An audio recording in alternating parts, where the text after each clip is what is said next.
देखो, राजा रानी के लोगों के पीछे का पर्पज़ यही है कि राजा रानी कोचिंग स्टार्ट नहीं हुआ था, उससे पहले हमारा बिज़नेस था और अभी भी है, राजा रानी कुटोर प्राइवेट लिमिटेड, जहाँ पे हम रेंट पे आउटफिट देते हैं, सेलिंग से कस्टमाइज़ेशन सारे ही ऑप्शंस हमारे इधर है, जो हम मैरिज के अकॉर्डिंग कस्टमर को आउटफिट बना करके देते हैं। वो बिज़नेस हमारा 2014 से चल रहा है। तो उसका लोगो हमें बनाना था, तब मैं और मेरे सिस्टर इन लॉ साथ में वर्किंग कर रहे थे और हमने मिलके ये सोचा था कि हमारा लोगो कैसा होना चाहिए।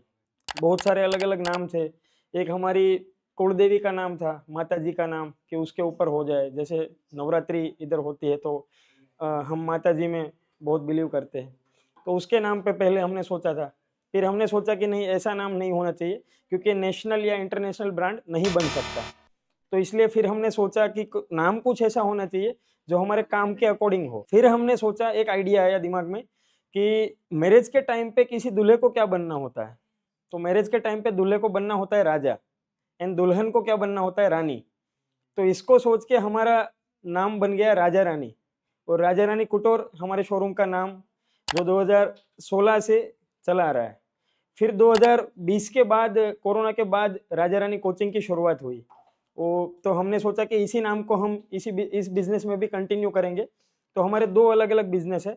अगर आप इंस्टाग्राम पे भी देखोगे, तो दोनों प्रोफ़ाइल अलग-अलग है, राजा रानी कुटोर एंड राजा रानी कोचिंग, दोनों अलग-अलग पेज है। कोचिंग वैसे कुटोर से सोशल मीडिया पे आगे निकल चुका है, लेकिन पुराना और हमारा कोर बिज़नेस राजा रानी कुटोर ही है। और लोगो के पीछे का सेंस मैं आपको समझा देता हूँ कि आप लोगो में देख सकते हो, स्क्रीन पे दिखाया हुआ है कि एक घोड़ा है और एक घोड़ी है, तो वो दोनों एक दूसरे को हग कर रहे हैं।